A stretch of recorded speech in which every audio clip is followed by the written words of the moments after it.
Hello, hello, hello. Welcome everybody to our Wednesday community Zoom call. We actually got started recording a little bit late tonight. Just talking to Kaylee and Krista and Brad individually. So we're going to dive into things and go fairly quickly. So this shouldn't be too long of one. I got a couple questions that I had from prior Q&As that I want to speak on. And then I think Krista and maybe some Kaylee and Brad might have some other questions, maybe or maybe not. So let's go ahead and dive on into it. I won't talk too much else. All right. So how to politely stick to your meal plan when family's in town or you're hosting and cooking for others.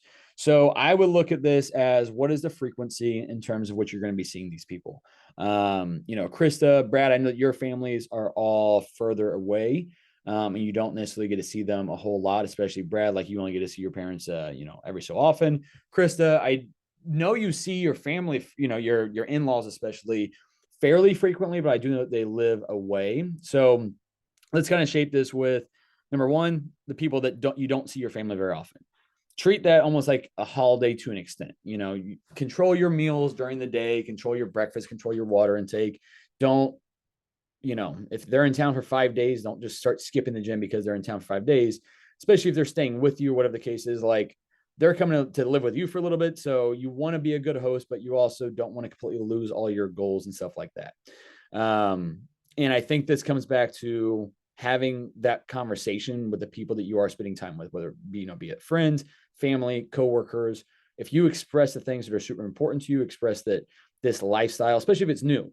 For me, all my friends and family know that I've lived this lifestyle, since I was late teenager. So like it's nothing new to them.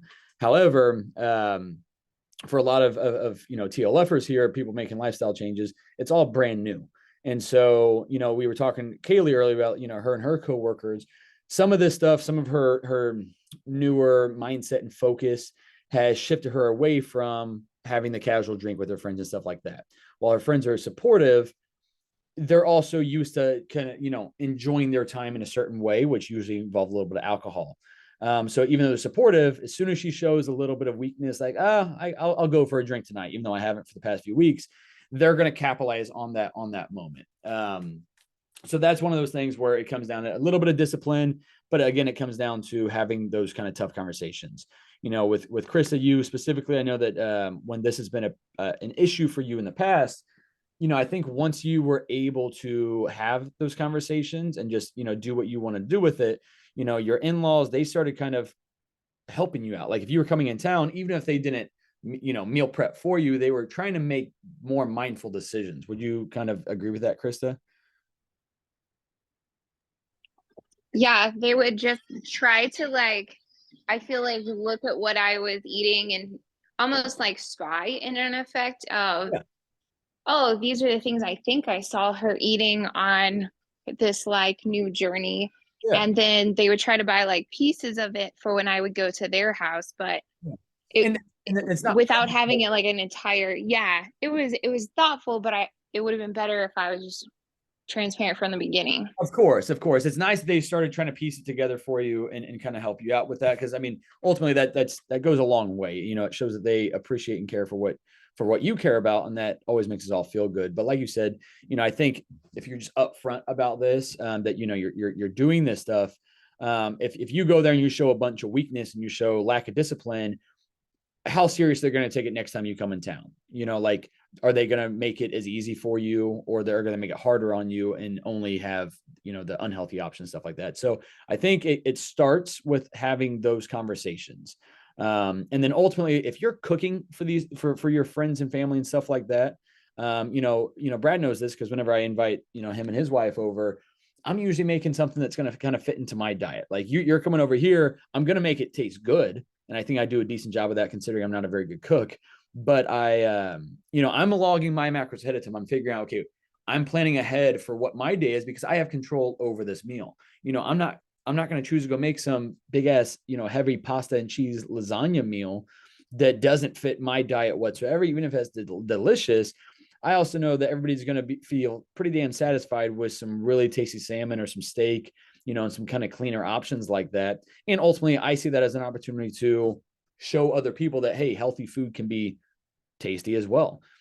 So I kind of use that as an opportunity. But ultimately, if it's few and far between, enjoy yourself. If you're ordering food out or whatever the case is, kind of, partake in it, but plan your day accordingly, especially if you're in town and you're hosting them. Keep your snack foods on hand, keep your go-tos on hand, keep your meal prep. And if you don't end up eating those exact meal prep, then at least you have the option to kind of make that choice. When you're going elsewhere to other friends and families' homes and stuff like that, if it's just here in town, I'm going over to Brad's house or somebody else's house, then I'm going to eat whatever they have, and I'm going to plan out my macros that day accordingly. I'm going to reduce my fats, reduce my carbs, and if I get over there and we're having no carbs with the meal, and it's just like a meat and some veggies and stuff like that. Okay, now I have more carbs. Come back home and eat later on that night. So I'm planning ahead for that. If I'm going out of town and it's going to be a handful of days, me personally, I'm not going to bring my meal prep. Like, I'm not going to bring my chicken and rice and all that stuff usually prepped out for the most part. If it's only a couple hour drive, I might do that for a couple meals, but ultimately I'm going to bring my protein powders, my protein bars and stuff like that. And then I'm just going to make, mindful decisions when I'm there, but it's so few and far between that it's not a huge deal for me. So ultimately, I think it comes down to the frequency in which you're doing this stuff and then kind of go from there. Did I answer your question, Chris? I know I've answered it in the past, but does anybody have any current questions on that exact topic about how to navigate that? Spell one again. I think what I've done in the past is try to control during the day, and then dinner is kind of up to them.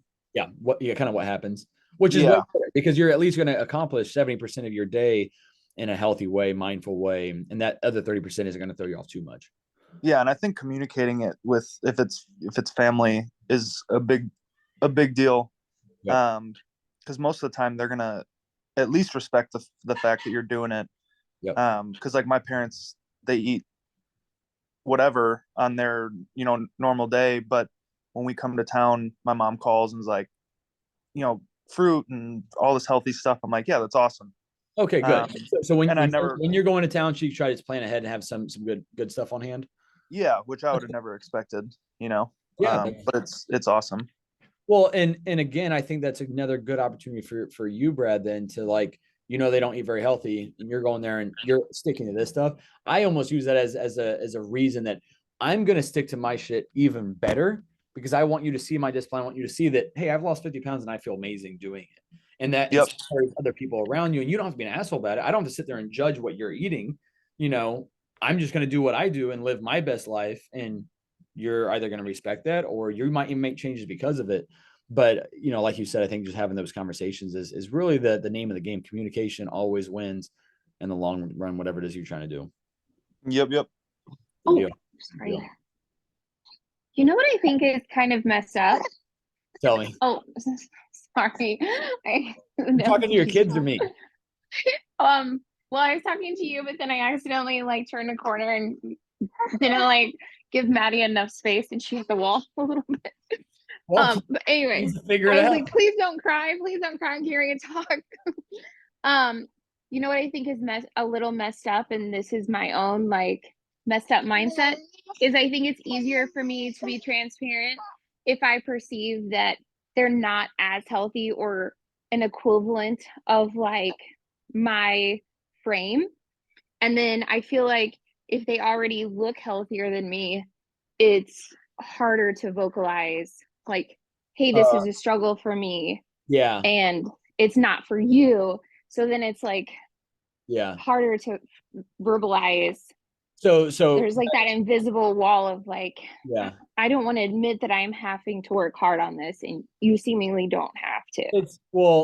And that's where our ego can be our biggest enemy in every aspect of our life when that gets, and then that's ultimately kind of what it sounds like. You feel insecure about it, and that's it. That's your ego talking. And I get that as well. I 100% do.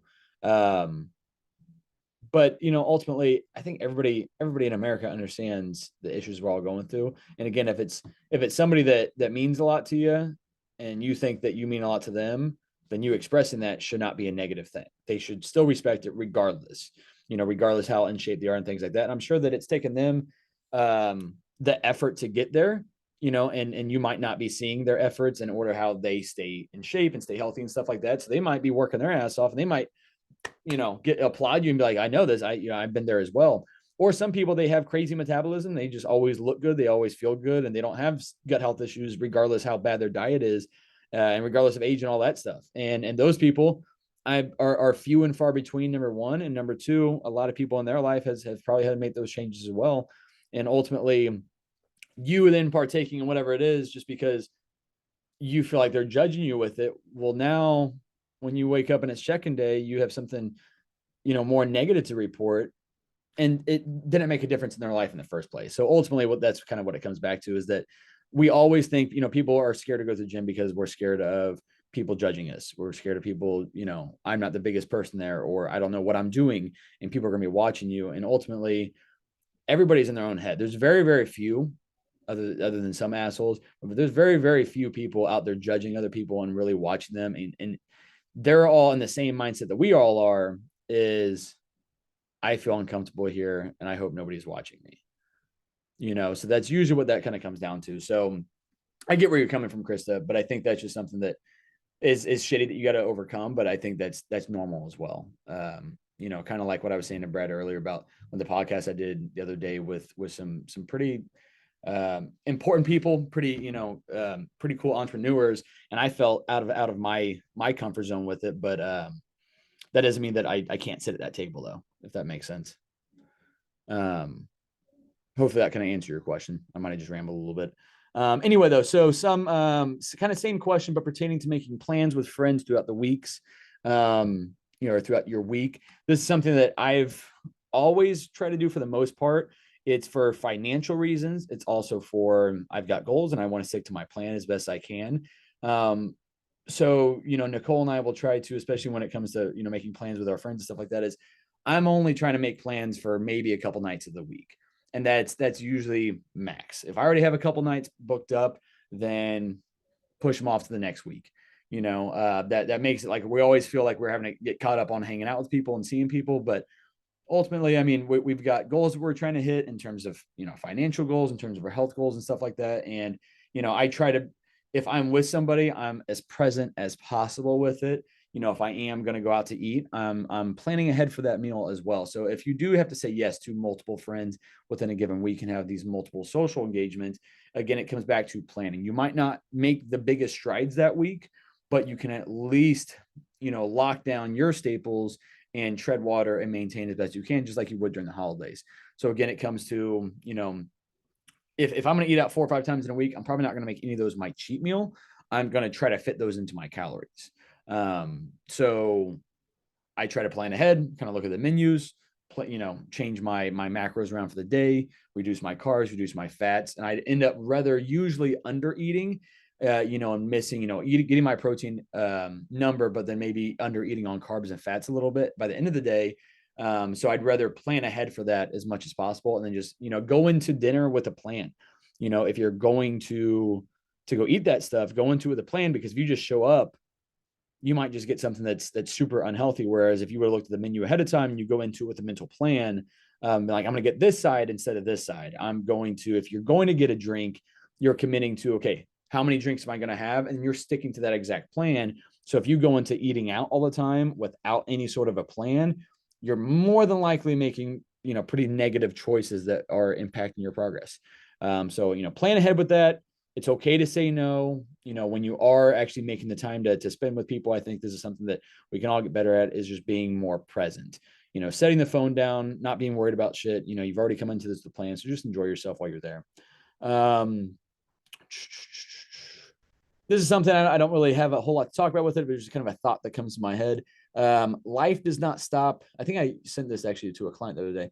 Life does not stop just because we are making lifestyle changes. We have to learn how to merge the two. So, whatever that looks like.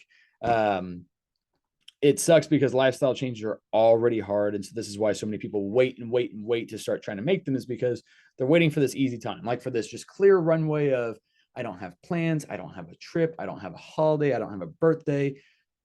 I don't plan on being sick. I don't plan on having my heat go out at the house. Like, you think that you have all this perfect time, and as soon as you get there, something ends up happening always.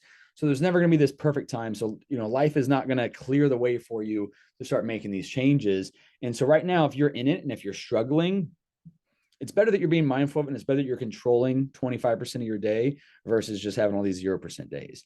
If you can be mindful during those really, really tough times, you're going to get to times, into a couple weeks in a row that you can string together where you're just absolutely crushing it and you're feeling great. And that's only going to reinforce all of the changes you already made, all the efforts you've been making. You're going to see that progress, and then it continues to snowball. And then you have something bad happen, or then you have a trip come up, and that could be the catalyst that throws everything out the window, or it can just be a small bump in the road that you overcome.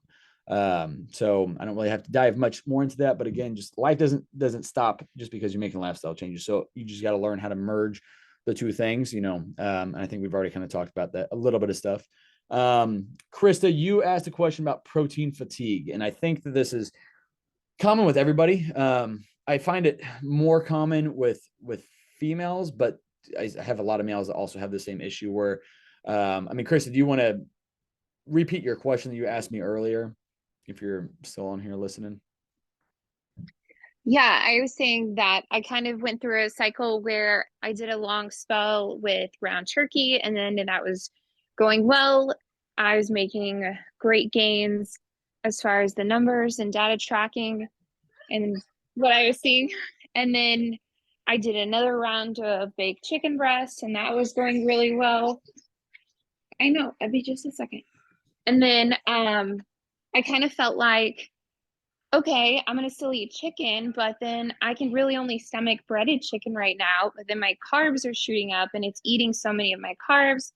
And I'm on this low carb for such an extended part of my week that then I'm starving, and now I'm having some overage because that was how I was getting protein down. And so I just wondered what you thought about that.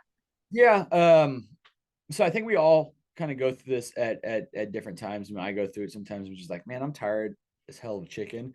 Couple things.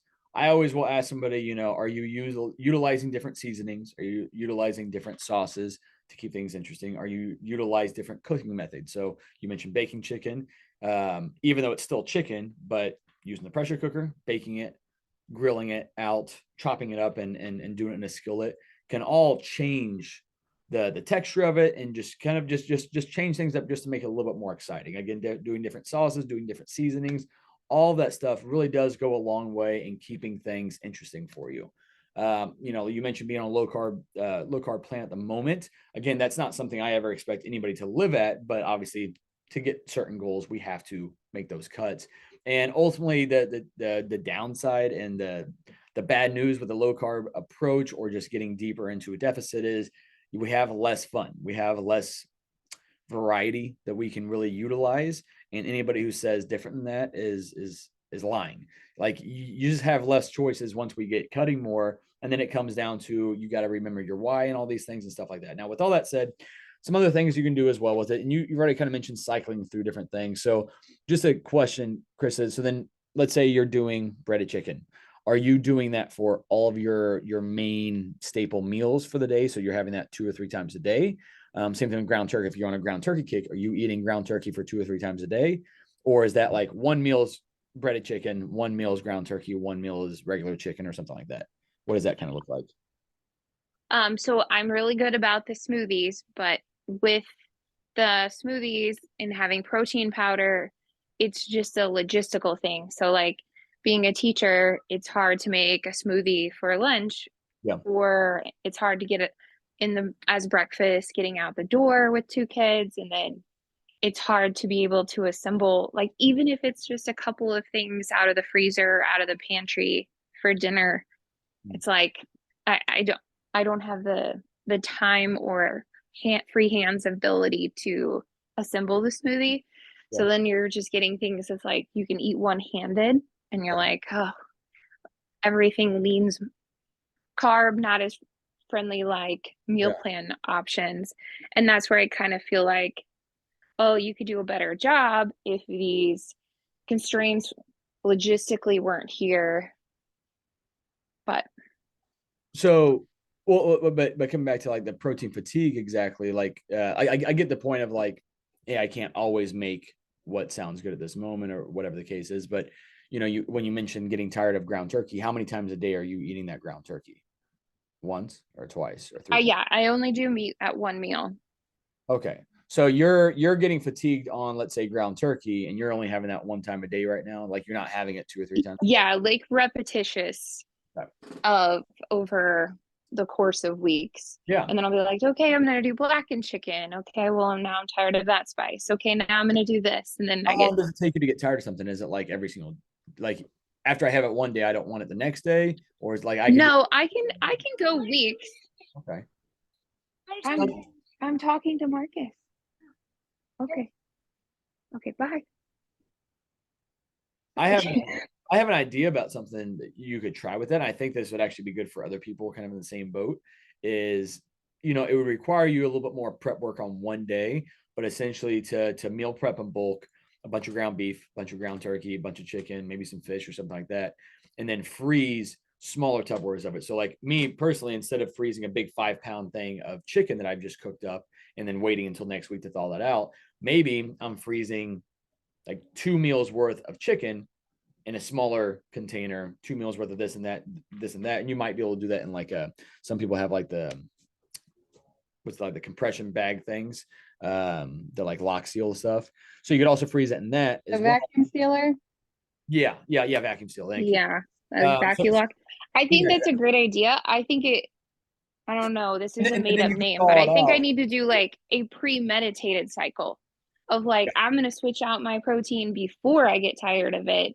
Exactly. And then loop back to it, like have determined cycles of which protein I'm going to have. Cause I just go until I'm like, I literally am in the middle of lunch and I can't even take another forkful of this. Yeah. I'd rather be hungry. I get that as well. So yeah, I mean, I like you said, kind of a premeditated, like, I think maybe just weekly you make that change, before you're 2 weeks or 3 weeks into the same protein options, change that up more like weekly. And that doesn't take a lot of effort, especially when the macros are all similar on the things you've already mentioned, kind of. So you're not having to really manipulate a whole lot. So that might be just kind of what I would do, especially if you're only having one meal of, a protein meal like that, like a cooked meat of some sort, then that's way easier. For me, I'm doing at least 3 meals a day with, 6 or 7 ounces of chicken or ground turkey or ground beef or whatever. So for me, it's easier to just bulk prep usually one of those, or maybe only 2 of those. But yeah, in your situation, I think that would be a kind of a good solution for you. And I would recommend that to pretty much everybody as well. And that's why, like, I always say this because people, they'll say, oh, I'm tired of this. Like, can you tell me what to change for it? And I'm happy to tell you, but in that food list with macros, which is in the client success packet, and there's a whole Google Drive folder on, flexible dieting and different macros. There's a food list on there where it tells you 4 ounces of every different types of protein you could have, like meat wise or other proteins and stuff like that. And it shows you the individual macros. So, if you have chicken on your plan, you want to go find another lean source of protein. If you have 80-20 ground beef on your plan, you want to go find another fatty source or a lean source, then maybe add on some oil and stuff like that with it. But, utilize that stuff. And then every week, it's totally fine for you to go change that stuff. If you're sticking to base, regular whole food type proteins and veggies and stuff like that, you can change that shit up weekly. And I advocate for that 100% because it's going to keep you more excited for your meals, and just that better variance for it. So that's kind of what I would recommend doing. And yeah.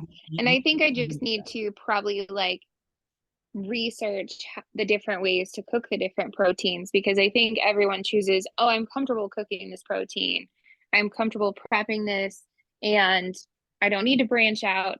This is where my comfort zone is. I'm just gonna ride or die with this until I can't stomach it anymore. And then I think it's just branching out like how you cook. I definitely think so as well. As it gets warmed up and whatnot, then, toss it on the grill and stuff like that. You get excited about different seasonings. Like I said, I've got a big pantry full of just all these different seasonings, so that every time I'm going to go cook this stuff, I can mix it up a little bit and have a slightly different taste factor, which doesn't change it a whole lot, but it changes just enough to kind of keep me interested in it. But yeah, I think you've got a couple different options that you can utilize to avoid that protein fatigue. And I know I've had a lot of people kind of mention the same exact issue. So I think those are all kind of good things. And I'll throw this out there, not just for you, Krista, but really for anybody, listening to it. I think a good resource sometimes is meal prep services. It's a little bit more expensive, but especially if you don't have the time to, get creative with your cooking. If you don't have the time to meal prep all your meals, that might just be this week. It might be multiple weeks. What I've done for a lot of people, and actually I just had a couple of clients that said, hey, we're interested in doing like Fuel Cafe, which is the one I usually recommend, but there's other ones as well. And so what I do is I build up their diet plan, and I also build them a plan, assuming they're going to have like 2 or 3 of those Fuel Cafe meals a day. And that way it's different stuff. It's some more creative meals that you're not having to do all the extra macro work to it. And you can kind of play around with things a little bit more. So like I'll have like, hey, for lunch, let's do a moderate carb, lower fat option. And then maybe for dinner time, hey, let's do maybe a higher fat option. So maybe like a salmon or ground beef or something like that. So that's always an option as well. And then I said, I had a little sneak peek for everybody. So, if you're just listening, so really it's only going to be the 4 people watching right now. I'm going to share my screen real quick. So this is something I've been really working on. Can you guys see my screen?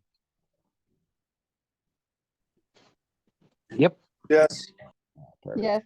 So hold on a second. Something that I've always kind of had is, especially with teaching, I don't have a whole lot of time to work on brand new stuff. So usually I have to wait till like the summertime to really make some big changes for things. And something I've always wanted to do is have kind of like a recipe book to an extent. And so with this, I'm trying to still figure out kind of logistics and what it's all going to look like. But this is kind of the starting page of this. So it'll be like an ebook. I might even print it off and send it out to people and stuff like that. But so as you can kind of see here, chapter 1, banging breakfast, chapter 2, lunchbox, chapter 3, delectable dinners, snacks, and then maybe even some other stuff on like how to efficiently meal prep. So hey, if you're having different proteins, stuff like that, carbs, here's how I recommend prepping it. And then maybe a whole chapter on protein swaps, how to make the right kind of swaps, same with carbs and fats. And then, so this started off with, I was just going to have like chapter 1, 2, 3, and then 4 with like the snacks on top of it. And I was like, well, I feel like anybody reading this, they should have access to some of this other stuff. So I'm going to kind of include a lot of it, but I've only gotten a couple things into it, but here's like the lunch with it. And so there's a low carb, there's a moderate carb, there's a high carb option. There's even a low fat option on this. So it's taking a pretty basic meal here, showing you kind of the different ranges with it. And then within like the macros, hey, if you're on a low carb plan, here's what I recommend to do with this meal. And it shows you your macros, it shows you your calories and stuff like that. So I'm excited to start building this stuff out. I don't know when it's going to be ready. Kind of my goal with it is to try to do, a new meal every so often. I have on my to-do list every day to create a new meal. So far, I've sucked at that. I've only done 1 meal out of like 3 or 4 days of trying to do this. By the way, I got it rolling. So I'm really excited to work on this. I originally wanted to do 10 meals for each of those 4 chapters. I'm thinking I might just start with 5 and then continuously kind of add to this, just to continue adding value and adding more variety of stuff like that.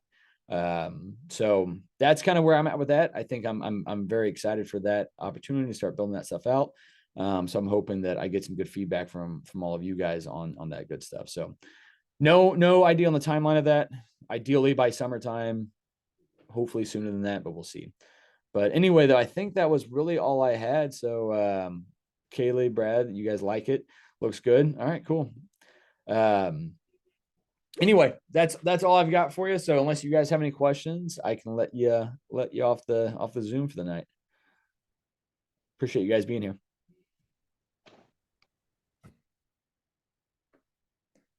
All right. Yeah, the book looks great, man. Good job. Yeah, look decent. Thanks, brother. Yeah. Thought about reaching out to you for your eye. I still might do that at some point. But I'm gonna play with it, try to figure it out. I've got a couple different ideas I want to toggle back and forth with and try to figure out what'll be the best for it. But either way, I'm excited for it. Hopefully it helps everybody a little bit more. Yeah, my ear's always open, man. If you ever need a critique, I'm here for it. Yeah. I appreciate it. I plan on it just be something that's just included in everybody's programs and stuff. But well, good stuff then. Sully, was good to see you at the gym tonight. Good catching up, good talking. Always love seeing you in there crushing it. And then hopping on the Zoom right afterwards, even better. But otherwise though, friends, I appreciate you guys being here. Tomorrow is check-in day. The first little bit of January was tough for a lot of people, I think, check-in wise. And what sucks is I get down on that too. Like when I read 20 or 30 or 40 negative check-ins or just people not thriving. And not to say this to make you feel bad, but like it weighs heavy on me, but like the weeks where I get nothing but just awesome check-ins, like when it rains, it pours, both good and bad. So here recently, the past couple of weeks, it's been a lot of people just absolutely thriving and crushing it and super motivated. Even if you're not motivated to get some of that shit done, you're motivated to keep doing the hard work week after week, which has been a lot of fun to see. So keep that shit rolling. I always like to have a kind of a mental checkpoint that I'm working towards. Obviously we have summer coming up. I think we've got like 4.5 months ready to go for that. It's going to be here before we all know it. And, right now, especially if we're in a fat loss phase or cut with you guys, now is the time to be, stepping on the gas pedal, not getting complacent, not getting comfortable, and keep pushing. And if we're reverse dieting, same thing, that we still want to put our foot on that gas pedal and do it the right way so we can come out on the other side in a better spot than where we went in. Otherwise, though, guys, have a great night tonight. See you on check-in day. Have a great weekend. Go Chiefs. Next Wednesday, we won't be doing a Zoom calls because I will be out of town until late that night. So you guys have a good next couple weeks, and go Chiefs. See you guys.